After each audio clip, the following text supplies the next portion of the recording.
एकदा काय झालं, दूरवरच्या देशात एक खूप सुंदर मुलगी होती, जिचं नाव होतं snow white.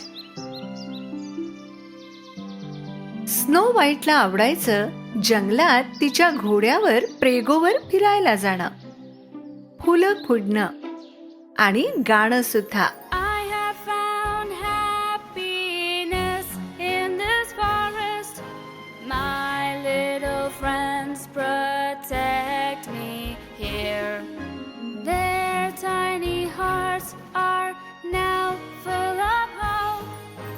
Good little hearts will win again. आणि महालात तिच्यासोबत राहणारे 7 बुटके नेहमी तिच्या सेवेत असायचे.